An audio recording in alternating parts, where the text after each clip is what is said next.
put the bike on a stand, then remove the master cylinder reservoir cover and wrap a rag around it.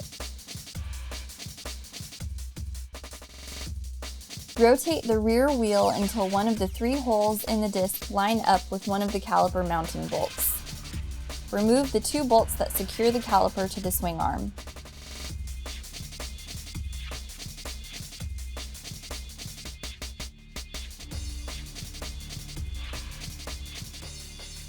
Next, remove the bolt that secures the brake line to the swing arm.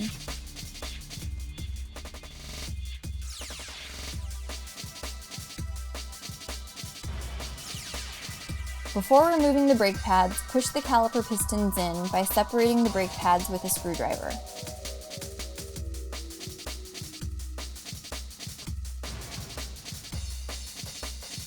To remove the brake pad, push the pad away from the piston and up on the bottom of the pad, releasing it from the spring clip.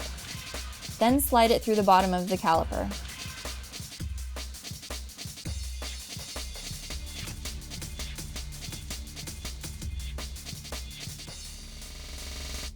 Make sure the retaining spring is properly installed on the new brake pads. Install the new brake pads and fit the retaining spring into the lug on the back of the piston. Push down on the brake pad from the top to lock the brake pad onto the piston via the retaining spring.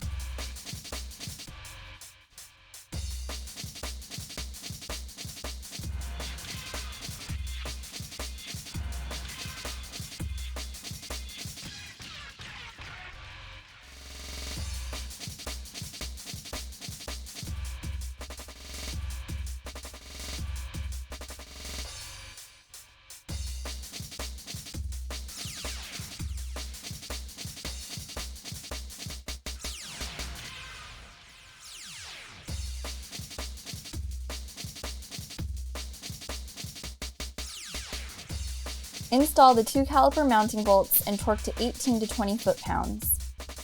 Install the brake line P-clamp on the swing arm and torque to 84 to 96 inch-pounds.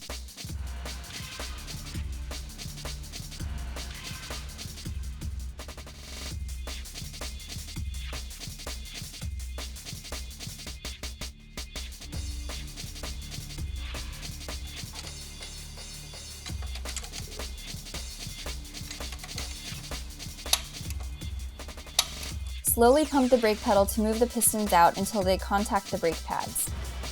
Check the fluid level on the master cylinder and reinstall the cap and seat.